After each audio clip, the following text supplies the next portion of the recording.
Hello again and welcome to another edition of First and North, where we talk all things NFC North. My name is Dan Miller. I'm at Fox Detroit, where we cover the Lions. I want to welcome in the rest of our panel as we get ready to go this week. We have Brandon Cruz from Fox Milwaukee, where they keep an eye on the Packers, Cassie Carlson, Fox Chicago, the Bears, and Ahmad Hicks, Fox Minneapolis, where they cover the Vikings. Week 11 is behind us. We had some nice victories. We had some extremely difficult losses. We'll talk about all that. Week 12 ahead, it's all divisional play. It's all NFC North. So we'll get to all that coming up. Cassie, I'm going to start with you.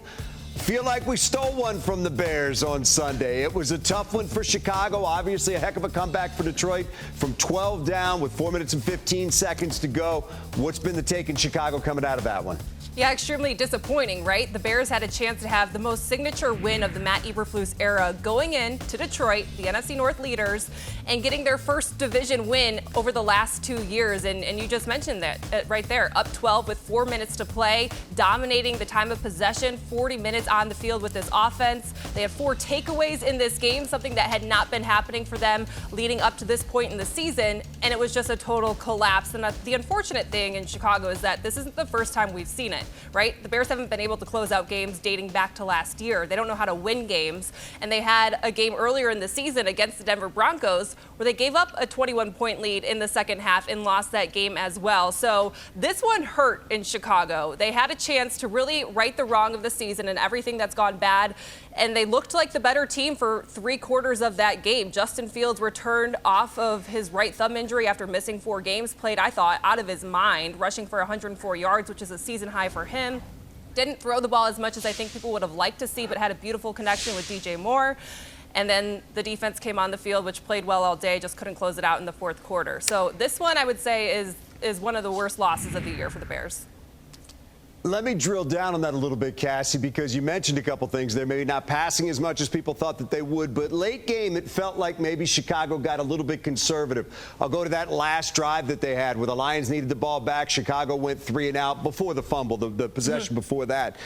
2 straight runs into the line, not giving the ball to Fields and letting him try the edge. Has there been any talk? I know there was talk earlier this season about coaching and the way that they were using Fields. Any of that coming out of this game? Well, I feel like in the beginning of the game, people actually felt like Luke Getsy was using Fields in the right way, moving the pocket, getting him out, allowing him to use his legs. Because if you remember in the early part of this season, they were forcing him to be a pocket passer, and that's just simply not his style. It's not how he found his success last year, and I get it, that part needs to improve. But his legs are a huge advantage for this team. And you're right, the run game, I didn't think got going outside of Justin Fields at all on Sunday. So it was disappointing that they felt like they're going to go to running the ball twice up the middle. And then on that 3rd down play, DJ Moore was on a crossing route. He was covered. So his next option was to go downfield to Tyler Scott. Tyler Scott is a very fast receiver, but he's a rookie. And I think the questions about the decision is, why are you putting a rookie in that position? Why isn't someone like Darnell Mooney, who hasn't had the best season so far this year, but why isn't he the receiver lined up in that spot instead of putting Tyler Scott, who hasn't had many catches all season, in the position to seal this deal for the team on the road in a hostile environment? He just kind of slowed up on his route a little bit. That was trying to track the ball and stuttered for a half second, and that was the difference in that. But yeah, there are a lot of questions on coaching, and I think the most frustrating part is not once have we heard any of the coaches take accountability for any of these games. And so you're starting to wonder, like, where does the responsibility lie? They keep saying they need to put players in the position to execute, and the players need to go out and execute. But there have been several games that I feel like have fallen on the coaching staff, and they revert back to just playing not to lose instead of playing to win. And that's a common theme we've seen, and I feel like we saw that in the fourth quarter again on Sunday. Yeah, it's amazing the difference a foot can make, because that might have been the separation between making that catch on that final pass and not making that catch. Ahmad, look, let's get to you and the Vikings. Joshua Dobbs has been real fun to watch. Victory over the Saints, victory over the Falcons. A tough loss to the Broncos. What was the biggest takeaway coming out of that one in Minnesota? Well, it was the same storyline that the Vikings had the first 3 weeks of the season. Turnovers, turnovers, turnovers. You simply can't win many NFL games when you're turning the ball over at a clip that they were this past Sunday night. So I think that's the big thing. But obviously, everyone's back at the practice facility today. They all have their heads up high, and they're optimistic about the rest of the season. They're the same way they were after all those losses at the first half of the season. They all know that they shot themselves in the foot. No one has truly beaten them. You know, in every game that they lost this year, they walked away just saying, if we would have done this right, if we would have did that, we could have won that game. So I think the team is not too down right now. Everyone is really high, talking about their college rivalries going on this weekend and, you know, the bragging rights that are going on in that locker room. So I would say the spirits are fine. No one's down after that loss. Yeah, we got a little bit of that going on here with Michigan, Ohio State coming up this weekend as well, no doubt about it. You know, look, I've said the Vikings reminded me of the Lions last year. When the Lions lost and had that 1-6 start, they were actually scoring a lot of points. They were just giving the ball away a lot. And that, I think, gives you a little bit of confidence that you're not that far off. I think the Vikings have really been one of the better stories of the year, and I think they've done a great job there dealing with these injuries and finding a way to stay in this playoff race. I mean, Dan, you hit the nail on the head. Everyone is talking about the letdown that the Vikings had this past week, but everyone keeps writing off the fact that they don't have Justin Jefferson. They lost Kirk Cousins 2 weeks ago. Cam Akers, who they traded for, tore his Achilles several weeks ago. So this is a depleted offense, yet they keep stepping up each and every week and have a chance to go out there and win each and every Sunday. I think it'll be competitive again this Monday versus the Bears. I'm sure it'll be a lot of drama every time, you know, division opponents meet up. There's always a lot on the line for those games. But right now, this offense may get Justin Jefferson. I doubt they will for this Monday's matchup. But then you have to think you have one of the best players in the NFL for your final 5 games of the season to make a push for the playoff spot. And all those teams in the hunt right now and the NFC, you aren't really sweating too much about those teams behind the Vikings. So I think they're in a good spot right now. Brandon, it is amazing what one victory can do for a football team, and the Packers got themselves a nice win over the Chargers at home and over 300 yards passing for Jordan Love. You get that win, it's just a chance, I would guess, for everybody, including a young quarterback trying to figure things out, to exhale for a minute.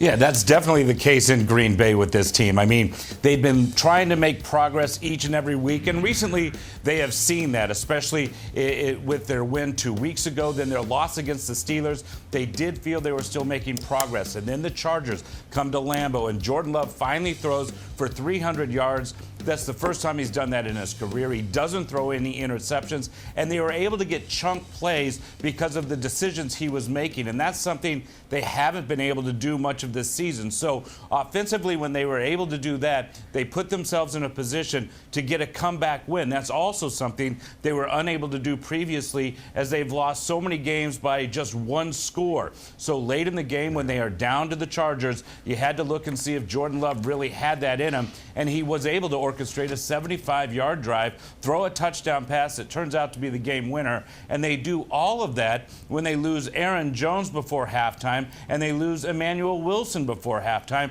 So they have to rely on A.J. Dillon, and they have to put Jaden Reed in the backfield at times and trying to find a different path to success in the ground game. And so to me, this was Jordan Love's breakout performance, and this team is riding high going into Detroit on Thursday. You know, it was a start for the Packers, 2-1 when the Lions came in there the first time they played. Then they hit a bit of a skid. Now they've won 2 out of 3 again. Look, in many ways, we're envious of what you guys have been able to do in Green Bay with 2 Hall of Fame quarterbacks for the last 20-some-odd years. Are people buying the progress that they're seeing from this Packers team, which is a little more difficult to measure when you're not dealing with Aaron Rodgers and you're not dealing with Brett Favre? Yeah, people are buying it, but they're not buying it as in the 2023 season being a playoff season. They're buying it as in the future and to see what 2024 will bring after the 17 games of experience that they will have put together this season. But overall, there is a positive feeling. They do like the progress that's being made, and they're not ripping this team like they may have been 3 or 4 weeks ago. They're finally starting to see progress being made on the offensive side because because they're able to move the ball. The receivers for a long time weren't able to get open, weren't able to get yards after the catch. Well, on Sunday against the Chargers, that was the biggest factor for them, was getting yards after the catch and the receivers finding open spaces for Jordan Love to throw to them. So to me, when you are looking at this team, and especially as the fans and the coaching staff, there's a lot to be optimistic about, but there's also that understanding that this progress is going to be slow and incremental and go towards 2024 as opposed to 2023. You know, one thing we'll talk about coming up in just a little bit is that injury list for the Packers right now is long, so we'll talk about that. And I think all these teams have dealt with injuries along the way. If you want to talk about the Lions coming off this past week, look, it's pretty much the opposite of what Cassie said. It was 57 minutes where they were outplayed on that football field and then finding a way in the last 3-4 minutes to get a win. It was improbable. And I think for a lot of Lions fans, what they're doing is learning about this team as they win. They're 8-2. We haven't seen an 8-2 start since 1962 in Detroit, and they've found different ways to win games. They haven't played perfect football games. There have been games where they've actually been bad for a period of time, and they've found a way to win. That's the most recent example of what happened on this Sunday. And if you're looking at something with this Lions team, it's that defense, which has struggled at times. Then it comes up big against the Bears late. So you're trying to figure out, all right, what is this? Is it a defense that's capable of winning games, or is this a defense you're going to have to win in spite of? And I think that's one thing that we're keeping an eye on, even going into this Thursday game against Green Bay, because we know, look, Jordan Love's coming off a 300-plus yard game. What's he going to do against this Lions secondary, which has had trouble stopping people for the past couple of weeks? So it was a terrific win for the Lions. Just a chance for them to get out of there and say, you know what, we might have stolen one. We got a short week. Let's get ready for Green Bay, and we'll see what happens there. Cassie, I want to come back to you because that Bears team that I saw and the Bears team that I was studying in the run-up to the game is not the same Bears team that looked like they struggled at the beginning of the year and looked like, you know, you didn't know whether or not they were ready for prime time. They may not be yet, but to my eye, they're getting better. There's talent on that team. This is not a team that you just want to cast aside and say there's nothing there. From my eye, Cassie, there's some talent with this Bears team.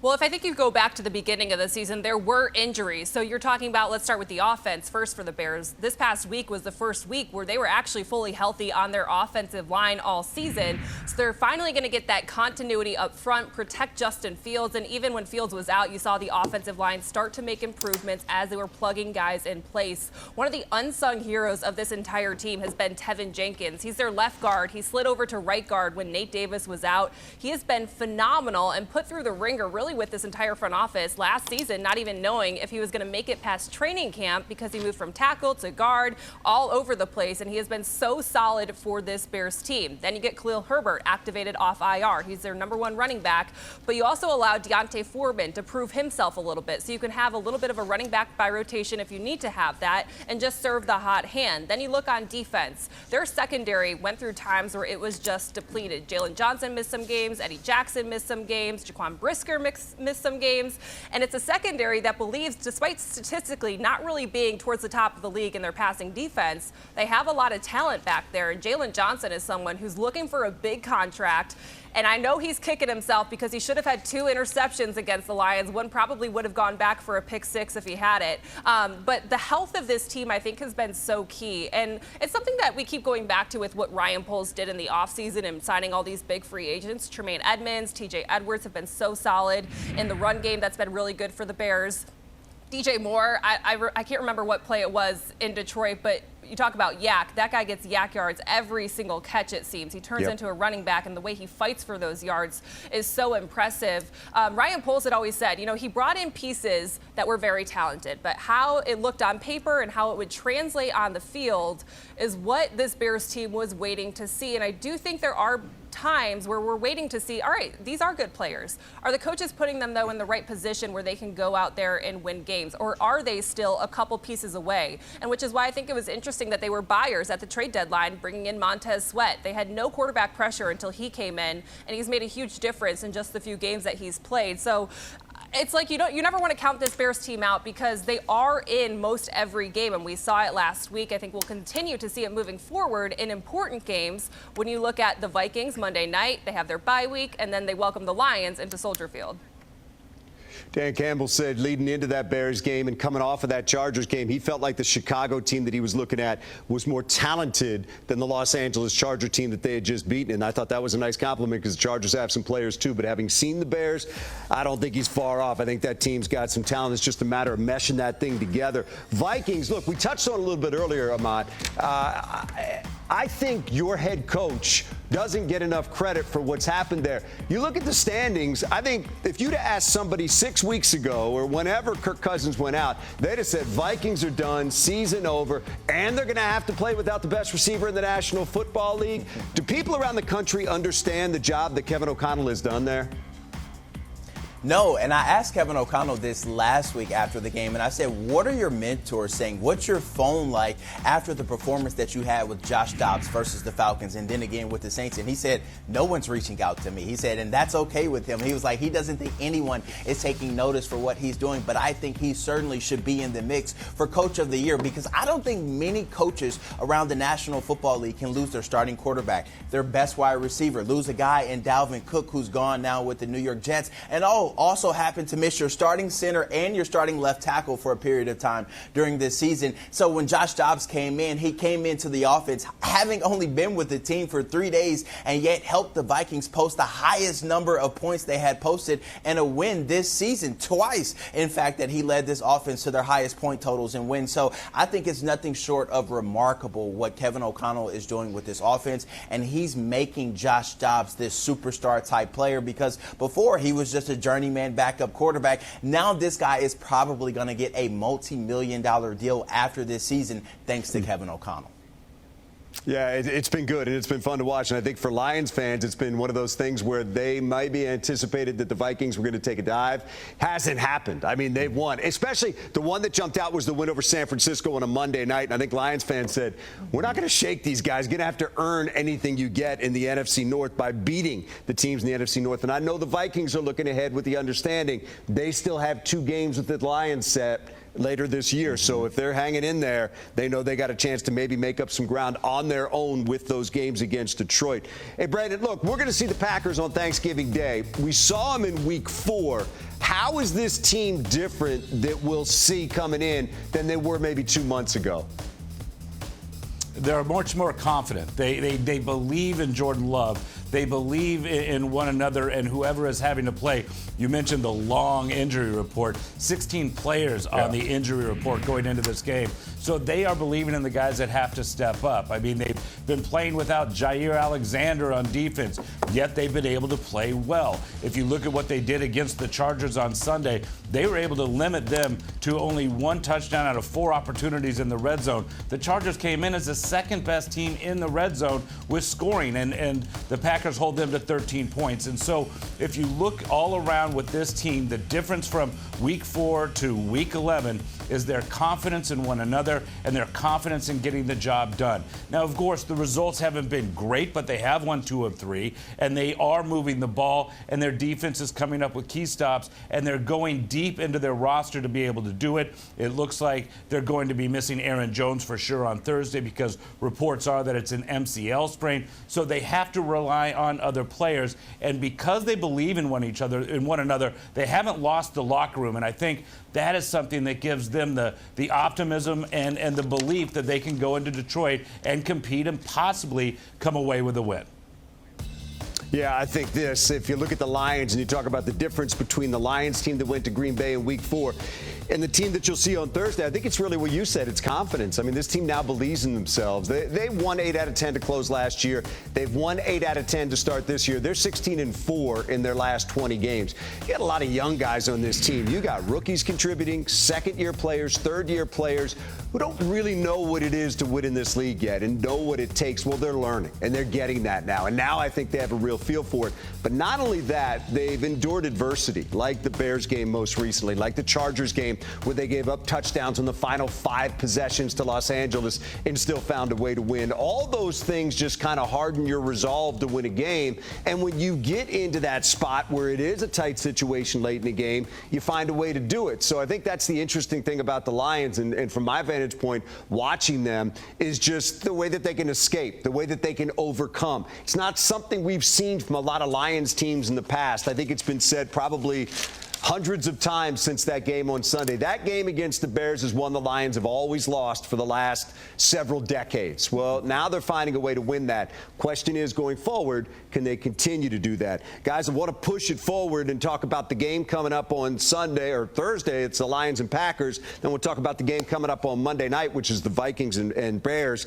Brandon, let me start with you. I'll come right back to you. This Packers team coming in Thanksgiving Day. Obviously, everybody knows when they take the field, it's the only game happening. You know everybody is watching it. What are some things you're keeping an eye on in this game that might indicate to you how it's going for either side? I want to see what the defense can do in creating turnovers. It hasn't been the strength of the Packers this season, but if they can do what the Bears did on Sunday to this team, then I think it puts them in a real good situation to come away with the win. I think the defense has to play the way it did against the Chargers, but it has to create more turnovers. You need pressure on Jared Goff, because when he has that, that's when his mistakes start to happen. And so you look for Rashawn Gary, look for Kenny Clark, look for Preston Smith to really try to get involved right away and create an energy for that defense to create the turnovers and to give Jordan Love a shorter field and an opportunity to move the ball. Those are the things that I will be looking for, especially early in this game. What am I supposed to do with that injury list? It's the longest thing I've ever seen. Do I just wait till game day to figure out who's going to play? Is that the tack you're taking? You have to. I mean, it's as long as like a CVS receipt. I know that's cliche, but it really is. I mean, when it came out on Monday with 16 players, you had to go down the list and see who wasn't on it. I mean, it is so deep. Again, the biggest issue right now, though, is the missing of Aaron Jones. I mean, if he does, he won't be playing Thursday. I mean, I can't imagine him going on the field after what happened to him. But I want to see if Jair Alexander is able to come back. I want to see who else can maybe be healthy enough on Thursday. That's the tough thing about a short week and a long injury list. So to me, like you just said, it is wait till Thursday morning and see what happens 90 minutes before the game kicks off. Yeah, we'll keep an eye on that for sure. It's an electric day in the city of Detroit. I mean, this is a huge tradition for football fans in Detroit, football fans across the country. But when you're downtown in Detroit on Thanksgiving Day, a part of it, you just feel it. There is the parade up Woodward, the Macy's Parade, which takes place in the morning, and then you have the game coming up in the afternoon. So it's something people always say to me, man, you have to work every Thanksgiving. And I say to them, there's absolutely no place I would rather be. We know we got the early game, so we can be home in time for dinner, but it's going to be fun. And it's always fun when it's one of you guys, and this time it's the Packers, so it'll be exciting just to see that NFC North football out there, and we know Green Bay is going to come in ready to go. Which takes us to Monday night, guys. Ahmad, let me start with you. Vikings, chance to get back on track, chance to bounce back off that loss to the Broncos. What's it going to take Monday night against the Bears? As long as they don't turn the football over, they'll have a chance to win. Because in every game that they lost this year, 5 losses, they all have been one-score losses. So I think as long as the Vikings aren't turning the football over, I think they'll be pretty successful, especially when you look at Brian Flores' defense. He just loves going up against young quarterbacks that have a little bit of trouble getting through their progressions, going through the reads, and checking things at the offensive line. And I think Justin Fields, he's going to be very complicated. It's very hard to decipher who's coming in Flores' defense when you have 7 guys at the line of scrimmage and then maybe 4 of them dropping back. So I think as long as they don't turn the football over, get Ty Chandler the ball. He's really explosive when he gets on the field at the running back position. So I think, they'll be in good hands. And Justin Jefferson came out on X today and he said that he does not care about all the fantasy football managers that have been reaching out to him in his direct messages about how he's selling their team. He said his health is way more important. So I don't think he'll be back this week, but I think TJ Hawkinson will have another big game. Jordan Addison will step up. And I think Brian Flores' defense will come to life again at US Bank Stadium on Monday. It's going to be fun to watch. NFC North on Thursday, NFC North on Monday night. Guys, thank you so much for being a part of this show today. Thank you for watching us. Enjoy Thanksgiving. Enjoy another weekend of football. And thank you for being a part of this. We'll see you again next week with another edition of First and North.